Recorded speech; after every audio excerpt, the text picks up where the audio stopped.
Assalamu alaikum wa rahmatullahi ta'ala wa barakatuh. On va commencer un nouveau langage de programmation qui est le Visual Basic Formulaire, qui appartient à l'ensemble de VB.NET.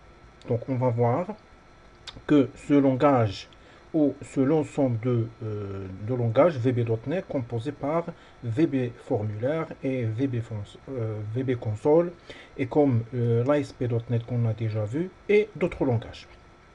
Donc on va commencer notre langage VB Formulaire qui est un langage de programmation basé sur l'interface utilisateur Windows. Donc le VB Formulaire, c'est un langage de programmation événementielle. Il est basé comme tous les langages événementiels, sur trois étapes essentielles. La première étape, c'est comment insérer des objets, c'est-à-dire préparer la configuration de langage, et après l'écriture de code. Et la troisième étape, c'est donc la première étape, c'est le dessin des objets. La deuxième étape, c'est les propriétés, ça veut dire affectation des propriétés pour chaque objet. Et la dernière étape, c'est l'écriture de code. Alors voilà notre présentation essentielle qu'on doit faire. Donc voilà la création de l'interface, donc le vue d'ensemble de l'environnement. Donc ça c'est en général l'environnement de VB.NET. Donc il est composé par la création de l'interface, ça veut dire sur une feuille quelconque, on doit insérer des objets qu'on veut utiliser. Et après écriture de code, donc la création de l'interface, il est inclus ici, c'est inclut l'opération de l'affectation des propriétés et l'écriture de code. Et vous trouvez à côté débogage et déploiement à la fin. Et si vous avez bien sûr une application qui est composée par des données, donc ces données vous devez les stocker sur une base de données quelconque, sur Microsoft Access ou sur un tel système de gestion de base de données comme l'SQL Server. Et voilà les étapes essentielles. Donc on va détailler ces éléments pas à pas. Donc voilà notre concept de base de données de l'environnement, composé par l'exploration de l'environnement de développement et la création d'un projet visuel basique .NET. Et notre langage composé par les éléments, une autre fois, essentiels. Donc si vous avez des formes sous forme de web, comme l'ASP.NET, et des formes composées par des formes Windows simples, donc vous devez passer par toutes ces démarches. Ça veut dire qu'il est composé par la prise en charge de plusieurs langages, outils pour les services de web XML, donc ça concernant les formes de web, et la gestion des erreurs, donc pour tous les types, soit le web, soit Windows Formulaire. Et pour l'accès aux données, ce sont des éléments, peut-être, ce sont des éléments externes, comme on a dit. Donc, ils sont stockés sur un système de gestion de base de données. Donc, voilà une autre fois, dessin, développement, débogage et déploiement à la fin. Voilà notre interface. Maintenant, j'ai affiché ici l'environnement de Visual Formulaire. Parce que on a dit que le VB.NET composé par un ensemble de langages, mais ici c'est l'interface de VB Formulaire. Composé principalement, donc puisque c'est un langage sous Windows, donc il se base sur l'interface graphique. Donc vous trouvez ici, ça c'est la barre de titre. Et vous avez ici la barre de menu principale, fichier, édition, jusqu'à fenêtre et aide. Et la barre d'outils, donc composée par un ensemble des objets à dessiner sur une feuille. La boîte à outils, voilà. Et la barre d'outils. Donc c'est une barre composée par les éléments comme enregistrer, comme ouvrir et enregistrer sous, retourner en arrière et tous les éléments qui sont sur cette ligne. Et concepteur de forme Windows, ça veut dire une feuille où on va concevoir notre projet. Donc notre projet il peut contenir une feuille ou plusieurs. Et ici à droite vous trouvez une fenêtre de propriété. Et même la fenêtre de l'explorateur il est déjà activée, donc on va la voir lorsqu'on va commencer notre programme. Voilà précisément donc avec notre configuration. Voilà, nouveau projet ici. Donc enregistrer, comment enregistrer une feuille ou une forme. Voilà donc quelques éléments, donc comme annuler, donc c'est retourner, ça retourner en arrière, ça suivant, et la fenêtre de débogage et d'autres éléments. Voilà notre boîte à outils composée par labels. Ce sont des objets qui nous permettent d'afficher le contenu d'un résultat ou pour la présentation. Et vous avez les éléments qu'on va voir, link, label, et il y a des boutons de commande, les zones de texte et d'autres objets. Voilà notre feuille qui s'appelle forme sous Windows Formulaire. Et lorsque vous arrivez à créer une partie code, donc la partie code avec la touche F7 sur un objet, ça veut dire si je veux réaliser un objet ou un code sur la feuille, donc je sélectionne avec simple clic sur notre feuille et je clique sur la touche F7 ou double clic sur la feuille. Donc si vous cliquez deux fois, donc vous obtenez une partie de code dans notre feuille. Ou si vous voulez faire un code sur un bouton de commande, soit vous sélectionnez ce bouton de commande et avec la touche F7, vous pouvez accéder directement vers la partie code ou double-clic sur le bouton de commande. Donc voilà l'interface de notre code. Donc un code qui vous affiche ici la liste des noms des classes sur cette barre et ici la liste des noms des méthodes. Les méthodes, ça veut dire quelles sont les méthodes que vous allez utiliser sur cette partie de code. Voilà une autre fois la fenêtre propriété. Donc la fenêtre propriété pour modifier les propriétés d'un objet, par exemple une zone de texte. Si vous voulez modifier le nom, donc c'est name. Et si vous voulez modifier le contenu, ça veut dire la taille de texte, la couleur de texte et l'alignement et d'autres objets. La création d'un projet visuel basique composé avec les démarches suivantes. Une autre fois, vous trouvez création d'une spécification de dessin, création de l'interface utilisateur, ça veut dire sur une feuille ou sur plusieurs feuilles. Et une autre fois, vous avez écriture de ça, c'est le résumé, écriture de code, tester et débogage. Donc test et débogage, ça veut dire si ce code ça marche ou non. Donc avec la touche F5 et la génération et déploiement, ça veut dire à la fin vous pouvez transformer votre application si elle est bien réalisée, vous pouvez la réaliser sous forme d'un logiciel.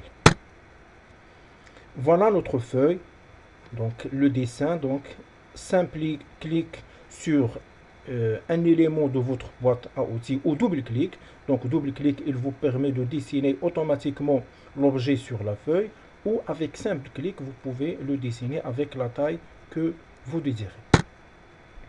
Et pour les fenêtres de propriété de contrôle, donc vous voyez ici, donc il y a les propriétés, il y a les valeurs. Donc backcolor, ça veut dire comment changer la couleur. Donc ici un exemple bleu ou rouge et ainsi de suite. Auto size, alors est-ce que la taille automatique true ou false? La visibilité, donc est-ce que cet objet sera visible durant la partie de l'exécution et ainsi de suite. Donc vous pouvez modifier le fond et le contenu. Par exemple ici texte, ça veut dire le contenu. Dans la partie code, vous pouvez trouver les contrôles suivants. Dans la liste nom de la classe, cliquez sur le contrôle. Dans la liste nom de méthode, cliquez sur l'événement et ajoutez du code entre private sub and sub.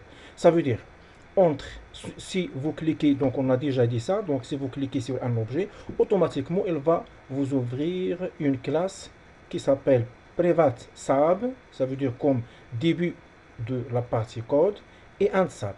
Et ici, entre ces deux lignes, vous pouvez ajouter votre code.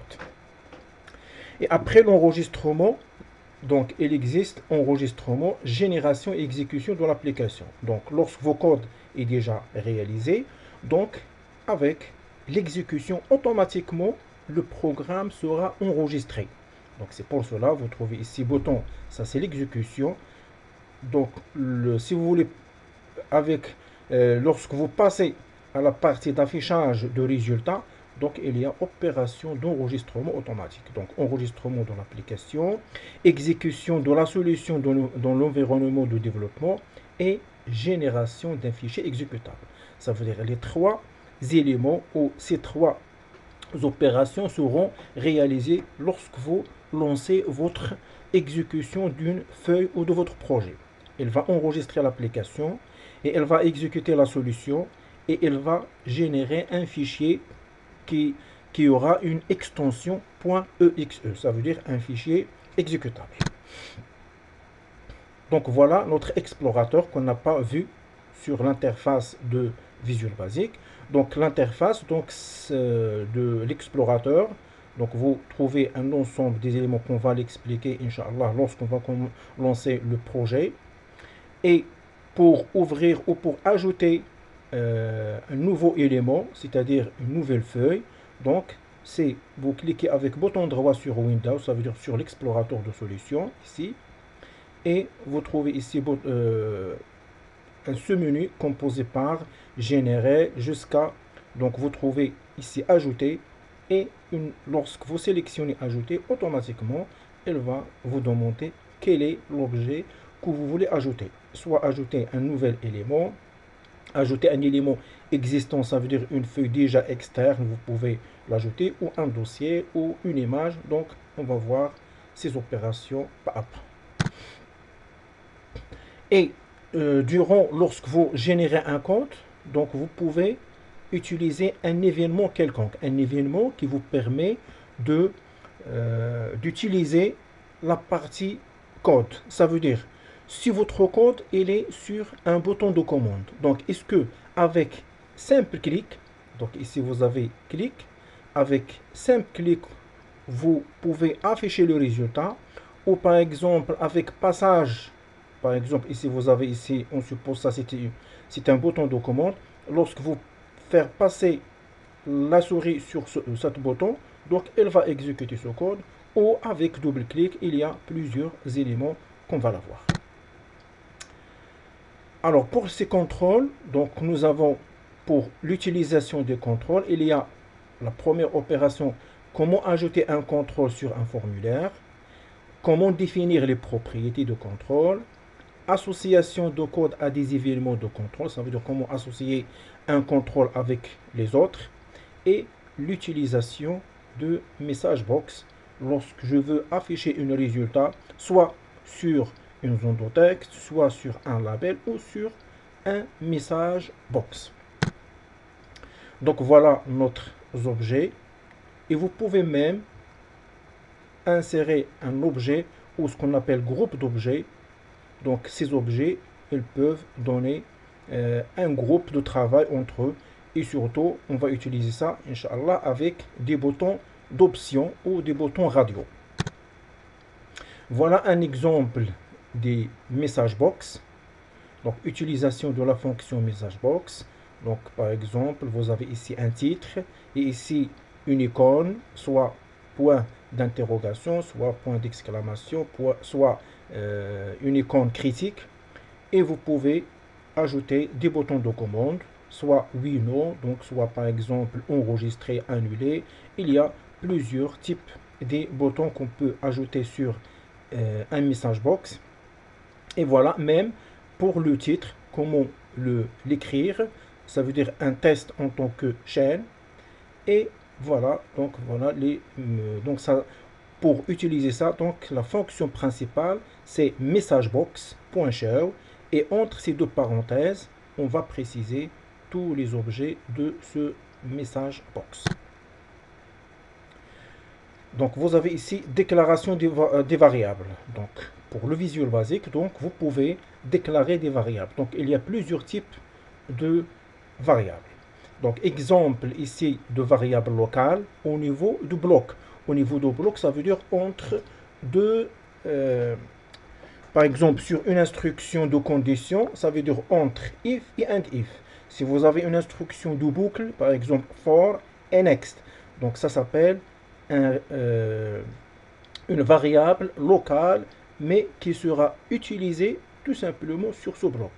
Et il y a une variable qui sera utilisée sur un message. Donc voilà ici, show message.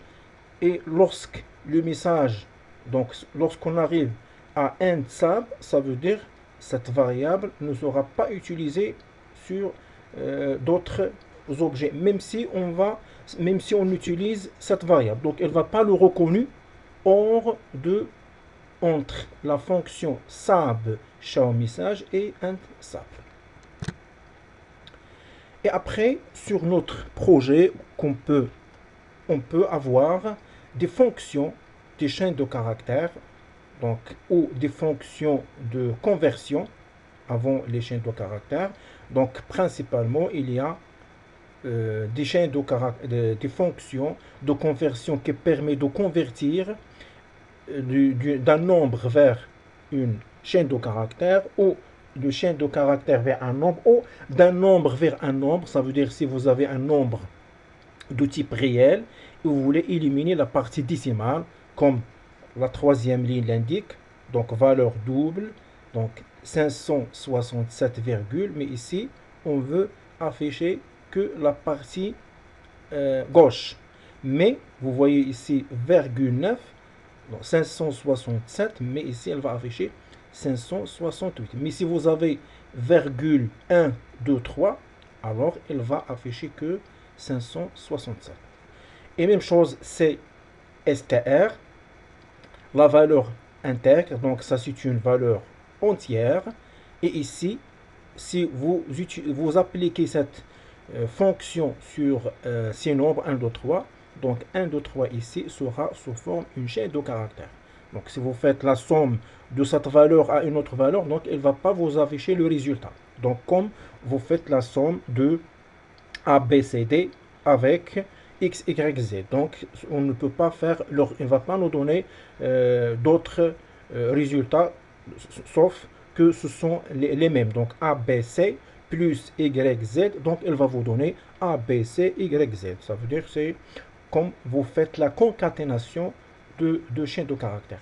Et même chose, si vous transformez une string comme ici 12 février 1992, vous pouvez la transformer sous forme de date avec la fonction cDate.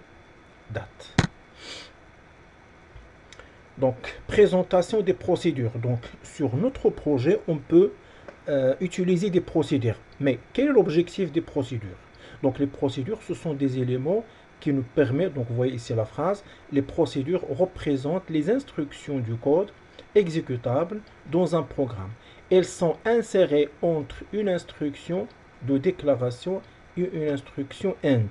Et pour faciliter la programmation, donc ce sont des procédures que vous pouvez l'appeler à chaque moment durant votre programme.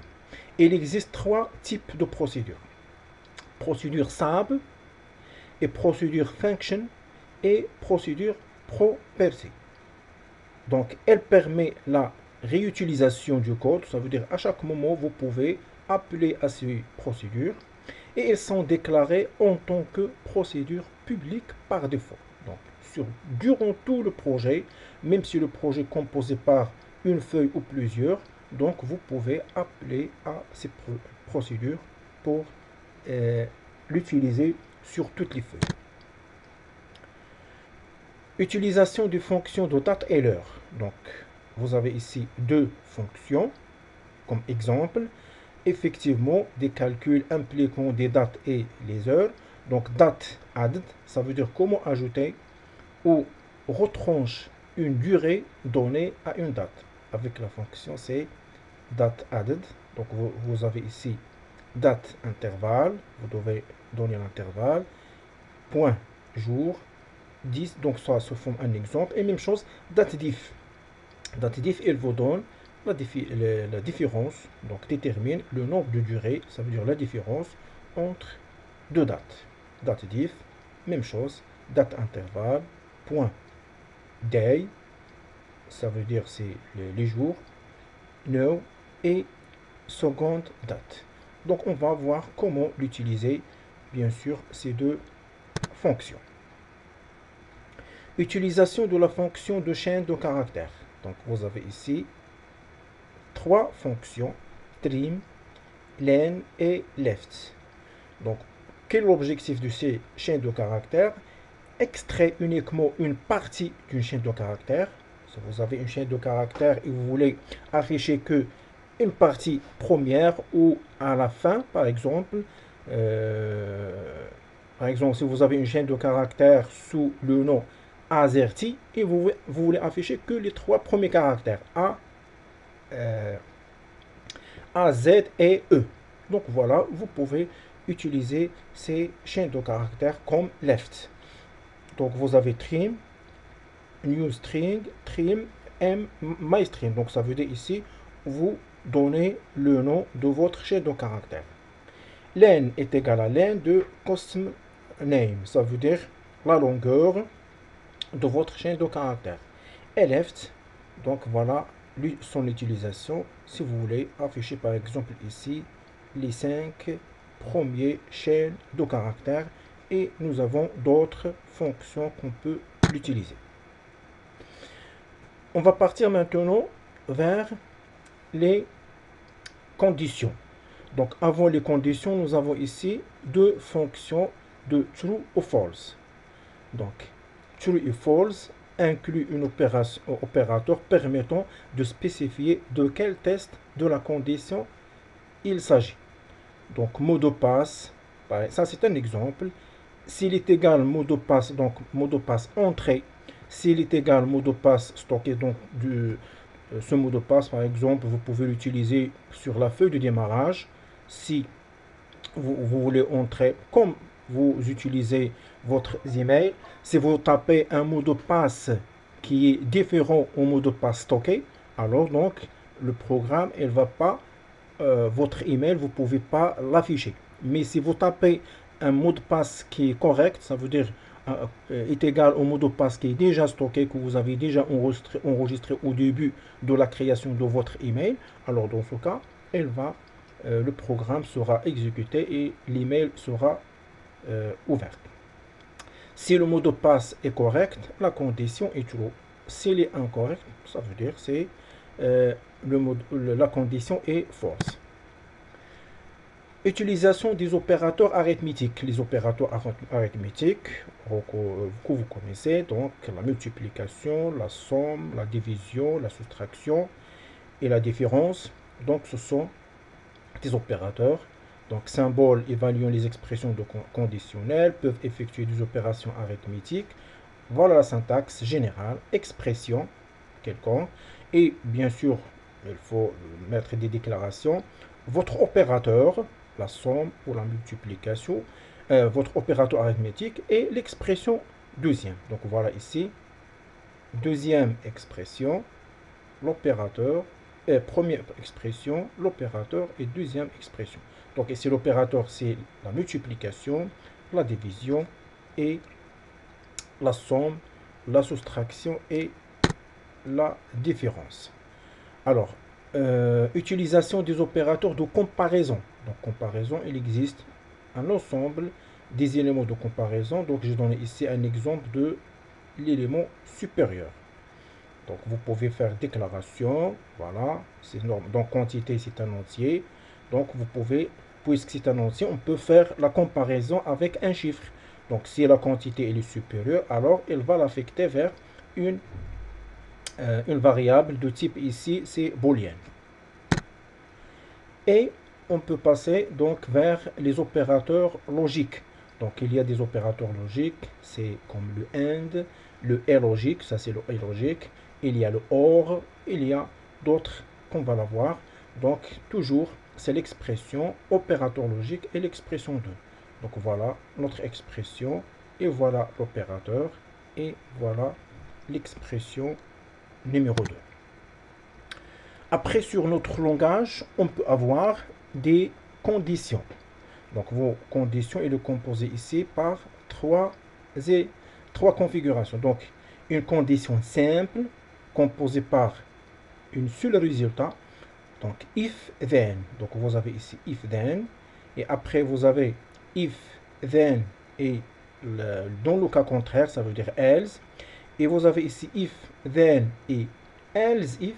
Donc on va voir l'explication de ces trois éléments. Et même chose pour la troisième, si vous avez plusieurs cas, donc vous pouvez utiliser select case. Donc if then composé par l'expression et l'opération et la valeur à comparer. Alors si par exemple ici vente est supérieur à 10 000, alors le prime est égal à 0,10 fois vente. Donc ça c'est fois vente et la retournée. Et un if. Donc c'est tout simplement si la vente est supérieure à 10 000, il y a un seul résultat. Dans le cas contraire, donc rien à faire. Mais et si vous avez si vente est supérieure à 10 000, alors le prime est égal à 0,1 fois vente. Dans le cas contraire, elle va afficher 0. Donc ici, dans le cas contraire, elle ne va rien afficher, mais ici, le prime est égal à 0 ou est égal à une constante ou une autre valeur. Par exemple, vous pouvez taper 0,01 fois vente. Donc l'essentiel qu'il y a deux résultats, deux séquences. Séquence 1 et séquence 2. Et ici, il y a une seule séquence. Si vous avez plusieurs cas, par exemple ici, si la vente est supérieure à 10 000, alors le prime est égal à 0,10 fois vente.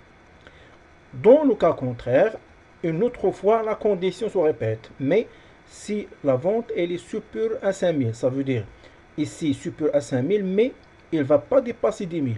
Alors, vous avez le prime 0,05 fois vente. Et vous pouvez ajouter, par exemple, avant else, vous pouvez ajouter else if vente supérieure, par exemple, à 10 000. Donc, prime est égal à 0,03. Et ainsi de suite, suivant le nombre de cas que vous voulez afficher. Et lorsque vous terminez la dernière, else prime est égal à 0,02 fois vente. Ça veut dire ici, dans cet exemple, si la vente est supérieure à 10 000, voilà son prime. S'il est entre 5 000 et 10 000, voilà le prime. Et dans le cas contraire, ça veut dire s'il est inférieur ou égal à 5 000, donc c'est 0,02. Mais si vous avez plusieurs cas, donc vous pouvez utiliser select case. Select case, donc case 1, donc prime est égal à 0.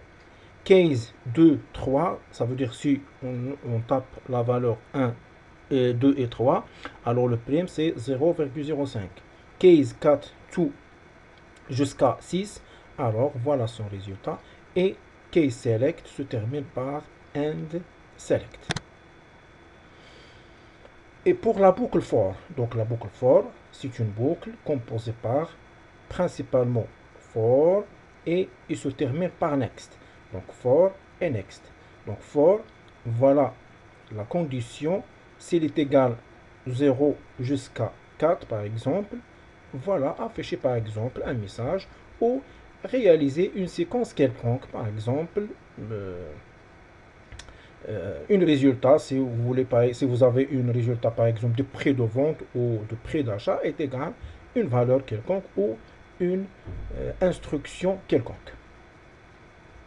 Dans l'ordre inverse, donc for name pose est égal à, donc ça veut dire en descendant, donc ici en ascendant de 0 jusqu'à 4 et ici de 4 à 1, step moins 1 ça veut dire sauter, moins 1 ça veut dire descendez, donc 4, après il y a moins 1 ça veut dire 3, 2 jusqu'à 0.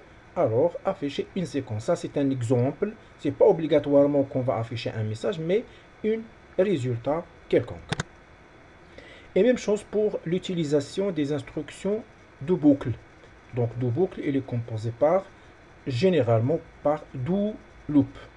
Donc vous avez ici do, se termine par loop, mais vous avez ici la condition, c'est jusqu'à, ça veut dire until, et ici until il est à l'intérieur, et deuxième cas, ou normalement c'est troisième, parce que ici les deux, c'est en utilisant until, composé par do loop et until à la fin, et until à l'intérieur do, until et loop à la fin, ou vous pouvez utiliser do loop, while, avec le donc en remplaçant until par while. Donc voilà, exécute le code dans la barre. Donc lorsque vous utilisez le premier ou la première instruction, exécute le code dans la boucle à l'intérieur, puis évalue la condition. Se répète jusqu'à ce que la condition soit déclarée true. Et même chose, il exécute le code dans la boucle uniquement si la condition est déclarée false. Donc on va voir ça, Inch'Allah, étape par étape. Et même chose, c'est concernant la boucle while. Et lorsque vous réalisez votre feuille ou les feuilles de votre projet, donc vous pouvez, si vous avez plusieurs feuilles, donc si vous voulez les exécuter, donc obligatoirement vous devez réaliser un menu. Donc un menu, vous pouvez l'utiliser avec plusieurs méthodes. Il y a des menus avec tout simplement du bouton de commande, ou vous pouvez utiliser un menu comme le menu de votre langage, composé par fichier, édition, ça. Donc vous pouvez préciser ici quels sont les éléments de menu principal et quels sont les éléments de ce menu. Par exemple, ici vous avez affichage composé par un seul menu normal, mise en page, barre d'outils, règles, et la barre d'outils composée par un seul menu, et ainsi de suite. Ça c'est le menu principal, ça c'est le seul menu de affichage, et ça c'est le seul menu de barre d'outils. Et même vous pouvez par exemple choisir mise en forme, vous pouvez ajouter un autre seul menu. Et lorsque vous terminez, donc obligatoirement, si votre projet est composé par une base de données, donc vous pouvez les réaliser et vous devez faire une connexion pour qu'il soit une mise à jour de vos données. Alors lorsque vous terminez, si vous voulez utiliser votre application sur n'importe quel ordinateur qui contient seulement le Windows, donc vous devez le déployer. Le déployer, ça veut dire transformer votre application qui s'exécute en utilisant le langage VB sur une application qui s'exécute sur un ordinateur, même s'il ne contient pas le VB. Ça veut dire transformer cette application comme un package d'installation. C'est-à-dire cette application, vous pouvez l'installer comme vous installez le Microsoft Office, ou comme vous installez même ce langage de programmation VB.NET ou d'autres. Votre application sera installée sur bouton démarrer. Donc les opérations du déploiement visuel .NET, donc .NET, ça veut dire soit sur VB formulaire, soit sur l'ASP, soit. Donc il y a les options suivantes. Les options d'empaquetage. Empaquetage, ça veut dire les éléments de package, ça veut dire compressés qui sont disponibles pour s'installer sur votre ordinateur. Ils sont composés par les fichiers .dll, ce sont des fichiers système, donc sous forme de fichiers exécutables portables, et .exe, ça veut dire exécutable. Sous forme de fichiers cabinet, donc .cab, sous forme de package Windows à installer, et déploiement repose sur technologie Windows installée. Et vous pouvez trouver autres méthodes de déploiement, donc comme Xcopy, comme commande copier un projet. Et finalement, vous avez une autre projet de configuration pour créer un fichier Windows installé. Donc vous pouvez utiliser avec MSI. Donc il y a une méthode que vous pouvez créer un fichier MSI. Et projet de configuration web, donc concernant les pages web comme l'ASP, créer un fichier Windows installé pour une application web, donc avec MSI, et on va voir projet de module de fusion avec l'extension MSM et bien sûr les fichiers CAP. Donc ce sont des fichiers avec l'extension .cap pour le téléchargement vers un navigateur web. Et la prochaine, Inch'Allah, on va commencer notre langage, pratiquement donc le langage VB formulaire. Wassalamu alaikum wa rahmatullahi ta'ala wa barakatuh.